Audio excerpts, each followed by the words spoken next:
بسم اللہ الرحمن الرحیم۔ مولانا روم رحمہ اللہ تعالیٰ نے پانچواں اصول جو ہم نے اخذ کیا ہے وہ ہے اصول حرکت، مسلسل تحرک میں رہنا، ہمیشہ زیادہ سے زیادہ بہتر کی کوشش میں رہنا۔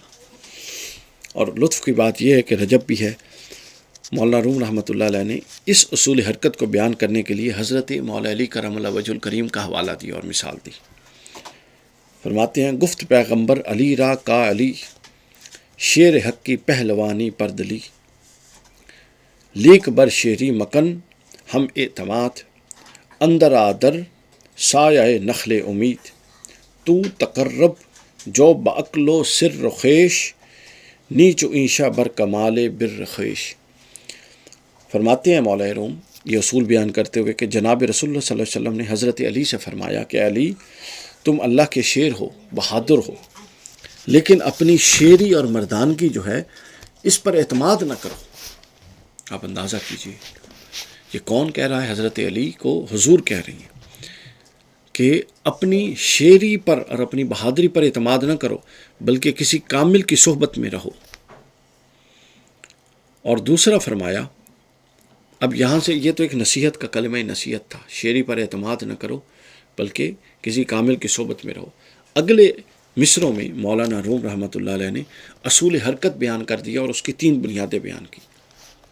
پہلی بنیاد فرمایا کہ تم اپنی عقل، نصیحت وہی ہے حضرت علی کو جو حضور کی چل رہی ہے، کہ تم اپنی عقل، معرفت اور کیفیت باطن سے قرب حاصل کرو، نہ کہ ان لوگوں کی طرح محض اپنے کمال اور اعمال پر بھروسہ رکھو، کیونکہ یہ محض دھوکہ ہے۔ ترقی کا رک جانا خسارہ ہے، مسلسل جد و جہد میں رہنا کمال۔ یعنی حضرت علی کو حضور نے فرمایا کہ تو تقرب جو بعقل و سر خیش، کہ علی 3 چیزوں کے ذریعے اللہ کا تقرب حاصل کرو، اور وہ پہلی چیز کیا ہے؟ عقل، دوسری چیز کیا ہے؟ معرفت، اور تیسری چیز کیا ہے؟ کیفیت باطن۔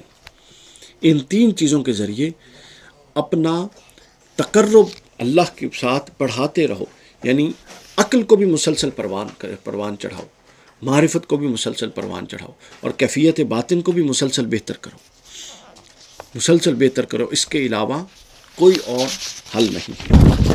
یعنی حیرت ہے اس بات کو کہ حضرت علی جیسی ہستی کو حضور فرما رہے ہیں اور اس کو مولانا روم جیسی ہستی اس کو بیان فرما رہی ہیں۔ تو پھر ہمیں اب یہ بنیادی طور پہ یہ جو بڑے لوگ کہتے ہیں یہ ہم جیسوں کے لیے ہوتا ہے، تاکہ اس کو اپنا کے اس کو اپنا راہ عمل بنائیں۔ تو پھر سنیے حضور نے کیا فرمایا۔ حضور نے فرمایا کہ علی تم اپنی عقل، اپنی معرفت اور اپنی کیفیت باطن، ان 3 بنیادوں پر قرب الہی حاصل کرو۔ عقل کو ہمیشہ بڑھاؤ، معرفت کو ہمیشہ بڑھاؤ، اور کیفیت باطن کو ہمیشہ بڑھاؤ۔ اور ان لوگوں کی طرح محض اپنے اعمال پر بھروسہ کر کے نہ بیٹھ جاؤ اور کمال پر، یعنی اپنے آپ کو کامل کبھی مت سمجھو، ہمیشہ اپنے آپ کو حرکت میں رکھو، ہمیشہ اپنے آپ کو مسلسل آگے بڑھنے کی جدوجہد میں رکھو۔